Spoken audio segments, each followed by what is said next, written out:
Como les adelantaba, lo que vivimos en esta semana, lo que vimos desde Buenos Aires en Río de Janeiro, es algo que además de ponernos realmente con mucha preocupación, que nos preocupó muchísimo, no solo porque le está ocurriendo, ¿no?, a Brasil, a un país limítrofe, tan cercano, a una ciudad de Río de Janeiro también tan cercana. Creo que también nos espanta porque también estamos viviendo situaciones que cada vez se acercan más al drama que vivió en esta semana esa ciudad de Brasil, ¿no? Donde se vieron en las calles una lucha sangrienta entre policías, narcos, militares, que terminó con cientos de muertes, tanto de ciudadanos civiles, algunos de ellos narcos, otros policías, zonas enteras militarizadas allí en la ciudad, y muchos periodistas argentinos que fueron a hacer una cobertura extrema por lo que se vivió allá. Y uno de ellos, un compañero y amigo como es Germán Condotto de Telefe Noticias, que hizo una cobertura impecable mostrando cada uno de los rincones y también ambos lugares, ambos sectores, ¿no?, de esta guerra que se vivió allí. ¿Cómo estás, Germán? Buenas tardes, estás recién llegado y con toda la movilización, ¿no?, que supone también una cobertura de este tipo. ¿Me escuchás? ¿Qué haces, Ana? ¿Cómo estás? Bien, bien, bien. Hablando con...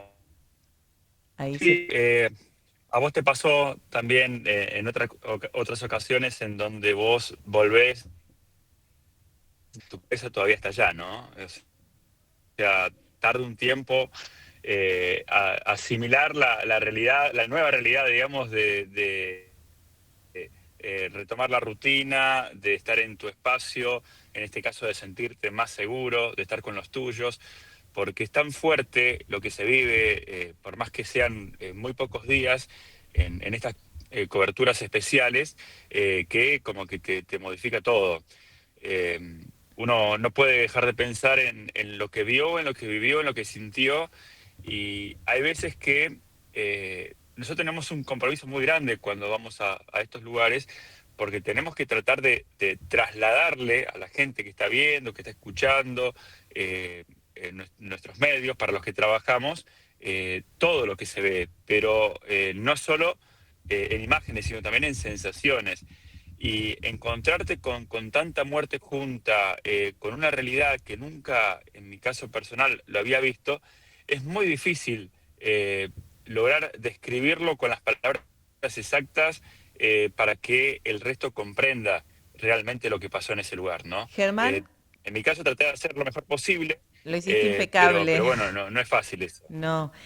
¿Qué sentiste cuando ibas en camino? Porque uno ya se empieza a preparar mentalmente y profesionalmente con toda la información, pero también internamente pasan cosas, ¿no? Vos sabías que ibas a un lugar donde la guerra desatada fue atroz, entonces ahí también pasan cosas.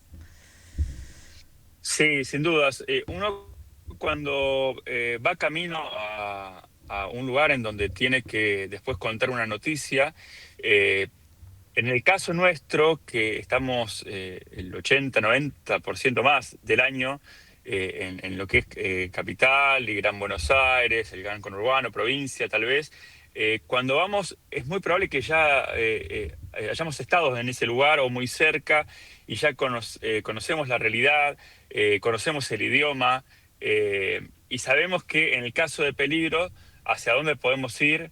Y otra cosa importante, a lo sumo una 2 horas estamos de vuelta en casa. En este caso era ir a un país distinto, con un idioma diferente, ir a un lugar turístico, pero donde pasaba la noticia, no estaba justamente en esa zona que yo conocía como turista, en el caso de Río de Janeiro, Claro.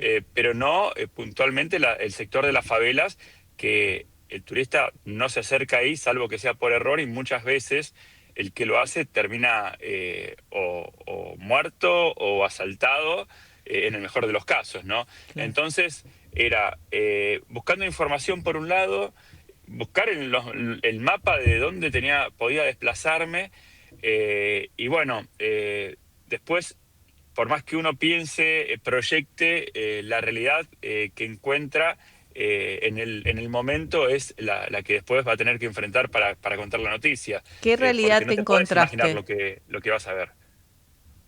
¿Con qué realidad te encontraste? Digo, porque las imágenes que vimos fueron, por un lado, estremecedoras, por otro lado, muy conmovedoras, sobre todo cuando veíamos a muchas mujeres reconociendo a sus hijos muertos, ¿no? En Ujú. una pila larga de muertos, que digo, algunos de ellos eran narcos, otros no.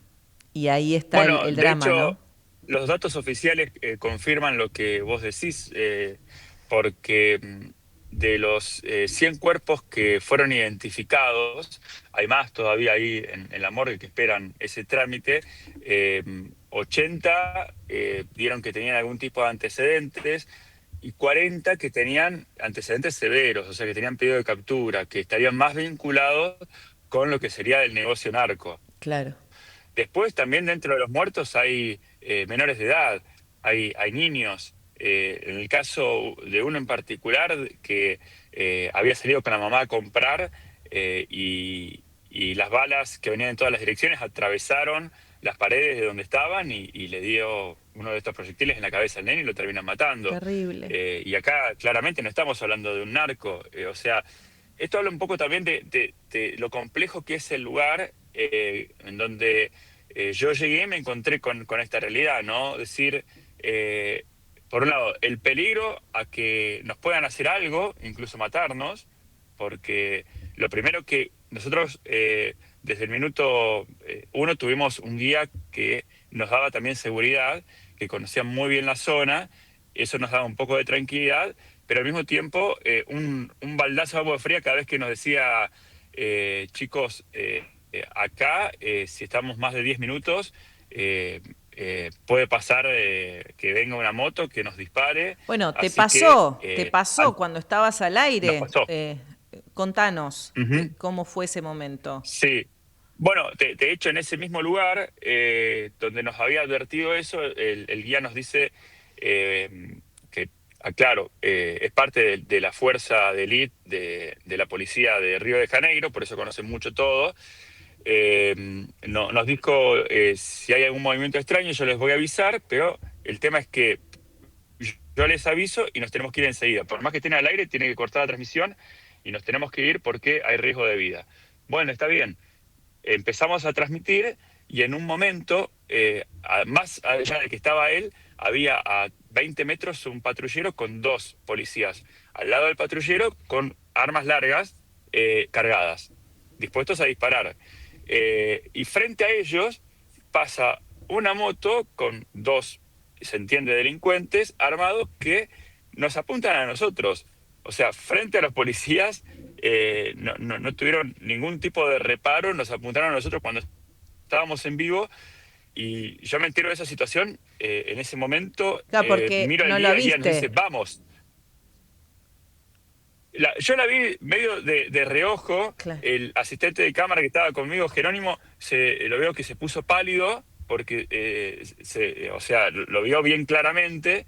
El guía nos dijo, vamos, y ahí fue cuando tuvimos que levantar inmediatamente el puesto de trabajo y dirigirnos a otro lugar. Estaba, por suerte, muy cerca de ahí el destacamento donde trabajaba esta persona que nos acompañaba, y bueno, fuimos inmediatamente a ese lugar para estar un poco más seguros. Es más, en esa misma salida en Telefe Noticias se veían a lo lejos gestos de chicos que les estaban diciendo que se vayan de ese lugar, que Ujú. no eran personas gratas para estar ahí. No, porque la prensa en ese lugar, en ese momento, en ese caso, molesta. Claro. Es un estorbo.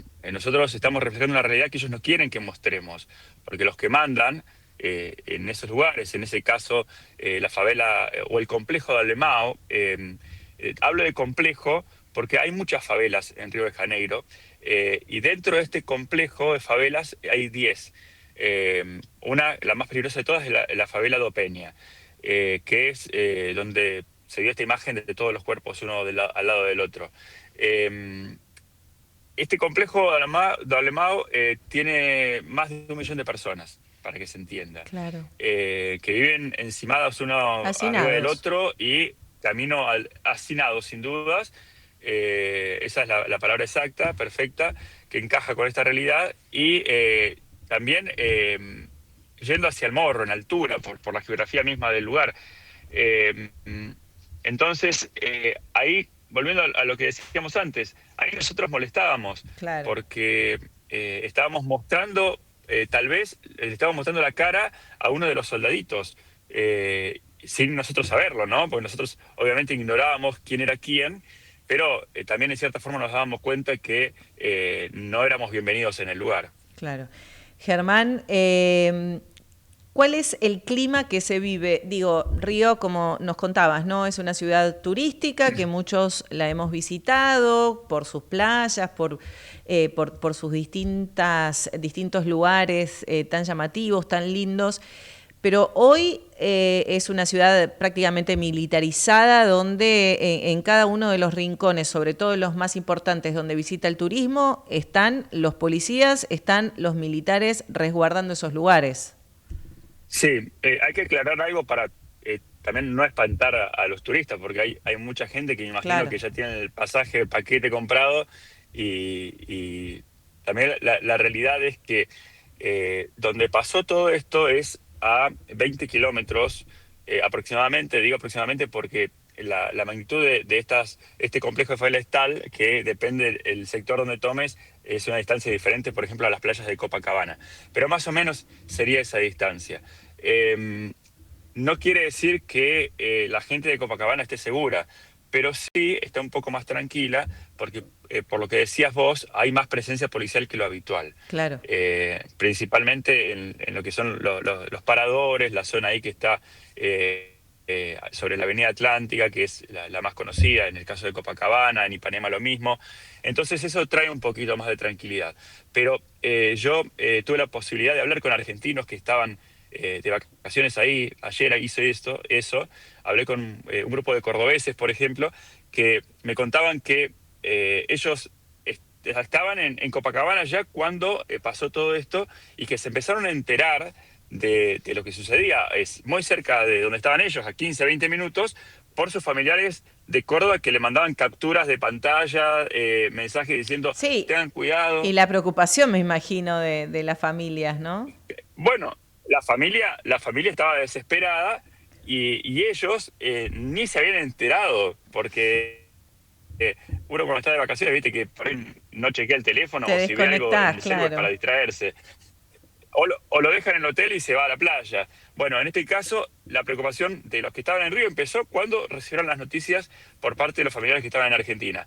Y a partir de ahí, muchos de ellos empezaron a cancelar excursiones que tenían fuera de lo que es la zona más custodiada, más turística. Claro. Lo que es el centro, digamos, de Río de Janeiro, por precaución y por miedo, claro. Claro.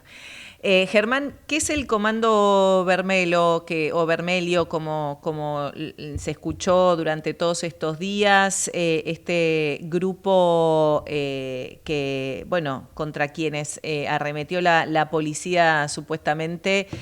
Y qué rol, ¿no?, tiene allí en las conexiones narcos de Río de Janeiro. Bueno, es una organización criminal que se forma en la década de los 70 en las cárceles de Río de Janeiro, principalmente en una prisión federal, inicialmente integrada por bandidos, como le llaman allá los delincuentes, y por grupos de izquierda. Por lo que se sabe, inicialmente la intención de este grupo no era el narcotráfico ni causar muertes, sino una suerte de oposición al gobierno de centro o centro derecha o derecha. Fue el tiempo cuando vieron que que a través de la droga podían tener más ingresos, y vaya que sí eran un montón, empezaron con estas actividades narcocriminales. Se fueron asentando ¿dónde? En lo mismo que pasa en nuestro país, en las zonas más humildes, en Claro. lo que son las favelas allá, son las villas acá, por ejemplo, en la Argentina. Y fueron captando a personas que no tenían recursos, ofreciéndole bienestar, entre comillas, digo, ¿no? Dentro de una favela, como ser, por ejemplo, alimento, incluso si tenía alguna enfermedad le pagaban los medicamentos, y eso hacía que, en cierta forma, terminaran en una relación de dependencia de estos narcos por una cuestión de necesidad. Claro. Y esto fue creciendo, creciendo, creciendo, hasta el punto tal que se fue trasladando a las distintas favelas, y los que hoy vemos como un lugar imposible de ingresar, no solo por la geografía, sino por el miedo, estoy hablando de las favelas, en su momento fueron lugares turísticos. O sea, donde está hoy el complejo de Alemão, que es donde mataron a estas más de 100 personas, antes me contaban los cariocas con los que hablé, era un lugar en donde había una casita cada tanto, caminitos, y la gente aprovechaba el lugar para tomarse por ahí un día al aire libre, subir al morro, contemplar la ciudad en altura. Eso se fue superpoblando y al mismo tiempo llenando de narcos, al punto de lo que llegamos hoy, que termina siendo una organización que es transnacional. Claro. O sea, ya fue más allá de los límites incluso de Brasil. O sea que hay Porque tiene conexiones también en ramificaciones. Argentina del Se Comando habla de Bernelo. Argentina, se habla de Bolivia, se habla de Paraguay. Entonces, ya estamos hablando de algo que incluso en muchos casos tiene también en ciertos lugares apoyo político. Claro. ¿Sabés qué pensaba y que comentaba antes de tomar contacto con vos? Digo que además del espanto de lo que vimos en Río de Janeiro, siento de que cada vez estamos acercándonos a esta realidad, ¿no? Vos también hiciste la cobertura de lo que fue el triple crimen de Florencio Varela, con una conexión narco, una amenaza narco, digamos, matando a estas chicas de manera tan atroz. Y digo, ¿sentís que algo de todo lo que pasa también en Río y pasó en Río de Janeiro pueda llegar a tener alguna semejanza acá en nuestro país? Eso es lo que a mí más me llama la atención, ¿no? Y Ujú. también Y me preocupa. y que más temor te genera, sin dudas. Sí. Lo mismo me pasa a mí.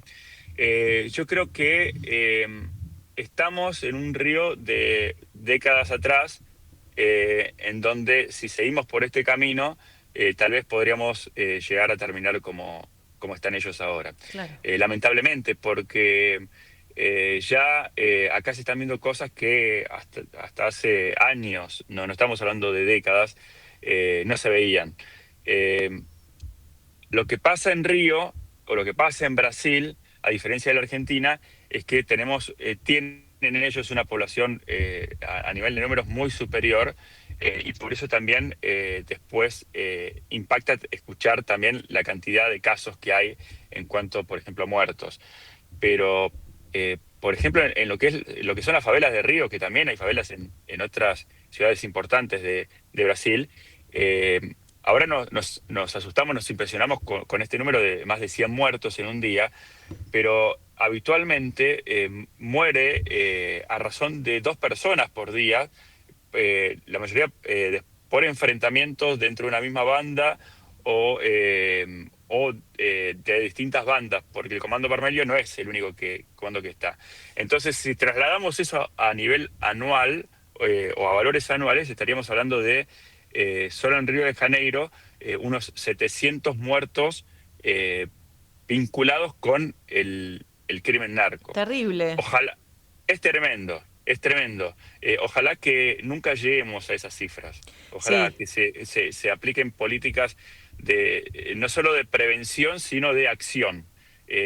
Una de las cosas que pasaba en Río eh, era que hasta principios de años había una ley impuesta por la Corte Suprema de Justicia, eh, que prohibía, por ejemplo, los operativos en las favelas con helicópteros. entre otras cosas. Sí, Pero ¿qué pasaba? ¿Viste la imagen vos, Ana? sí, Y seguramente los que están escuchando también la vieron o nos están viendo. Los narcos tiraban bombas a través de drones sí. y los policías estaban atados de manos y ni siquiera podían sobrevolar con helicópteros o atacar desde helicóptero. Entonces había una lucha desigual en donde los malos tenían más poder y más capacidad de fuego que la misma policía. Eso es Ahora la terrible. cosa cambió. Eso es terrible. Claro, ahora cambió a partir de lo que ocurrió en esta semana. Sí, pero por esto de la ley que fue derogada Claro.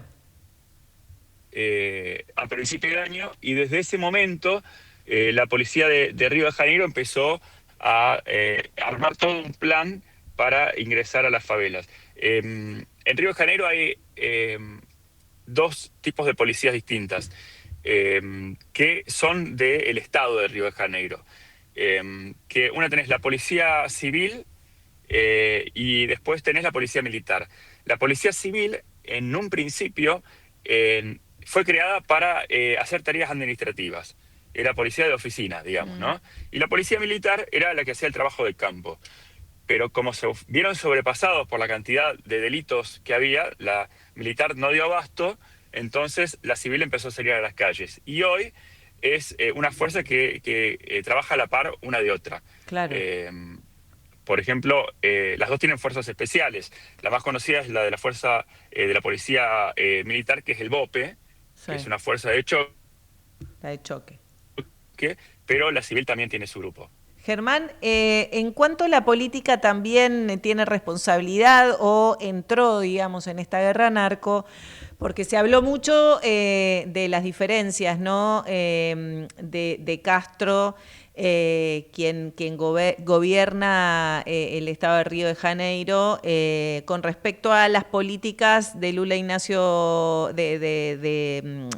Ignacio Lula da Silva, el Ujú. presidente, ¿no? De Brasil. En este enfrentamiento a nivel ideológico que tienen uno y otro. ¿Eso también influyó en esta lucha, en esta guerra? Bueno,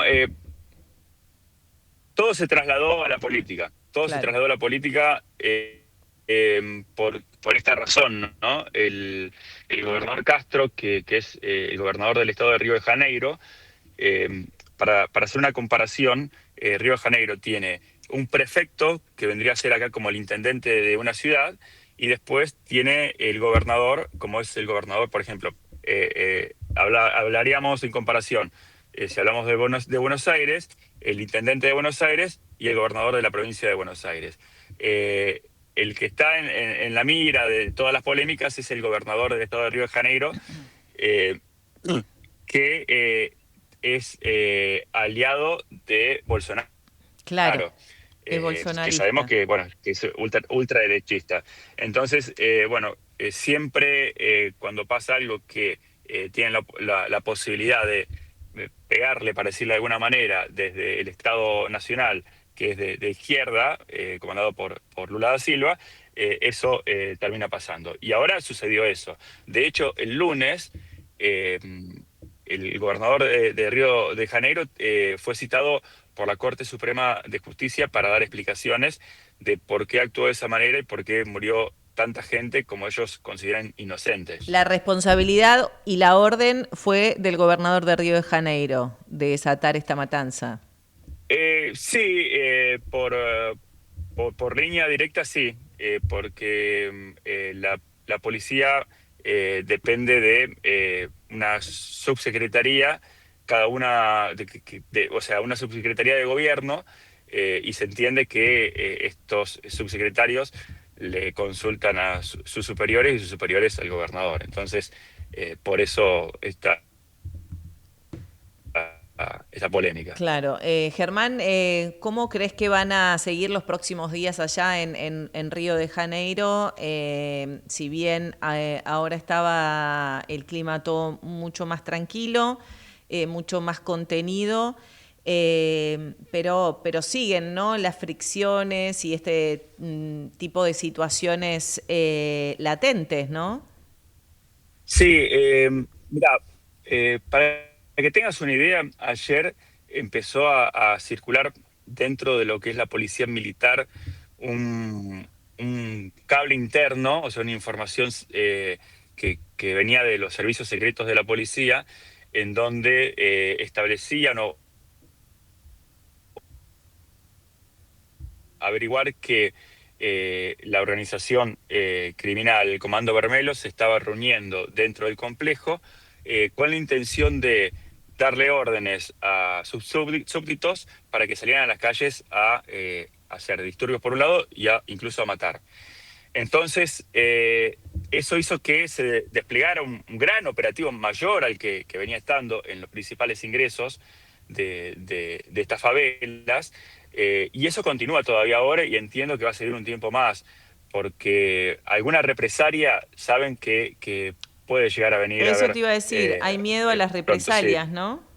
Ese es el mayor temor, sí. Ese es el mayor temor, que bajen de los morros y que vayan, por ejemplo, a la zona turística, lo que le daría una imagen muy fuerte, ¿no?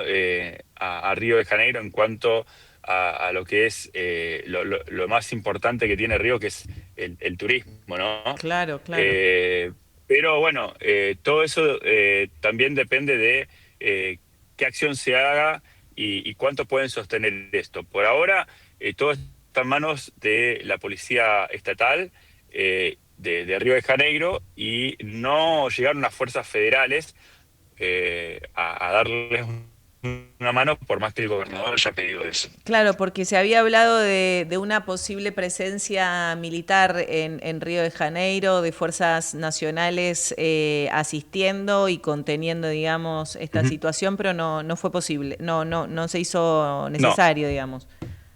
no, eso todavía no pasó.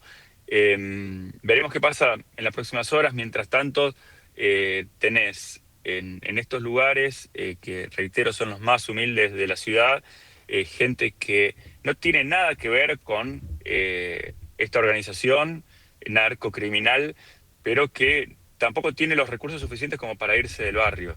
Y no le queda otra más que tratar de sobrevivir, subsistir en ese lugar, con un miedo tremendo. O sea, hay, Que la gente esto, no, digo, se parece bastante, ¿no? A lo que pasa también con muchos vecinos en nuestro país, sin dudas. donde también sufren situaciones difíciles y que no pueden modificar sus realidades, irse a otro lado por lo económico, pero que sufren en lo personal y en lo familiar esta injerencia, digamos, de los narcos, donde los chicos son tentados y para actuar, digamos, en sus filas como soldaditos, chicas como Sí, claro. vimos también vinculadas con la prostitución, la trata de Ujú. personas, digo, todo esto también pasa, ¿no?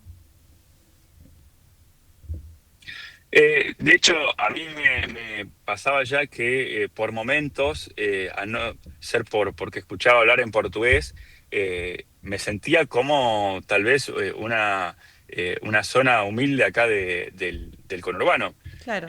O sea, porque incluso se parece mucho en la forma de vida, en los padecimientos, como decías vos, ¿entendés? En esto de no tener la posibilidad de crecer porque no hay un Estado que acompañe en ese sentido. Hay muchas cosas en común. Espero, como decía antes, que lo que no tengamos en común más adelante es el nivel de criminalidad que se vive allá, que acá todavía no lo alcanzamos. Claro. Germán, bueno, es momento de descansar. Fueron días intensos, me imagino, de cobertura. ¿Cómo fue la vuelta? Digo, más allá de que todavía mentalmente no llegaste y no pudiste descansar y uno sigue, ¿no? Atento a todo lo que pasa en el lugar donde estuvo. Un poco más tranquilo. Sí, sí, la realidad es un poco más tranquilo, cansado porque también uno cuando hace este tipo de trabajos duerme muy poco, y el tiempo al que le podría dedicar para dormir te quedas pensando en qué hacer al día siguiente. Es así. Y estás atento a si suena el teléfono porque pasa algo de último momento para salir corriendo. Entonces es como que dormí siempre con un ojo abierto, Tal cual. básicamente es eso. Tal cual. Dormí una siesta en el avión y ahora, bueno, trataré de descansar tal vez mañana para volver a arrancar la semana. Pero siempre atento a lo que pase allá, porque uno se queda como muy enganchado, ¿no? Con el lugar donde estuvo y, y quieres saber qué sigue pasando y qué le sigue pasando a la gente que uno vio, que uno escuchó y que le pidió ayuda y uno trató de darle una mano, aunque sea haciendo público, digamos, los padecimientos de cada uno Sí, de ellos. siendo puente, ¿no? Y haciendo Exacto. escuchar sus voces que a veces no se escuchan, necesitando una respuesta en este momento de un Estado que al menos no se las está dando. Así que Ujú. gran cobertura, Germán. Te hemos visto como siempre en acción, impecable, con información, pero también en el lugar donde uno tiene que estar como periodista, ¿no? Donde están sucediendo las cosas y ahí estuviste. Gracias por este tiempo que te robamos después de lo que fue este No, para viaje. nada. Para nada. Gracias a vos por tenerme en cuenta, por permitirme llevar a tu espacio mi experiencia profesional. Muy agradecido, como siempre. Gracias. Un abrazo grande y que descanses. Ahora serán. Gracias. Nos Estábamos vemos. hablando con Germán Condotto, él es periodista de Telefe Noticias, uno de los periodistas argentinos que estuvo en Río de Janeiro, que vivió muy de cerca el drama que se vive en las calles de esa ciudad, donde la guerra narco se abrió de manera muy cruenta y donde más de 130 personas fueron asesinadas a partir de la reacción de la policía en uno de los complejos, como es el complejo Alemão, en una de las favelas donde los narcos coparon ese lugar. Así que de primera mano, ¿no? Tuvimos cómo fue estar allí, estar en contacto con la realidad que viven los brasileños allí en Río de Janeiro, pero que también, como decía yo, ¿no? Lamentablemente se asemeja y bastante a lo que está ocurriendo en muchos barrios del conurbano de aquí, de nuestro país.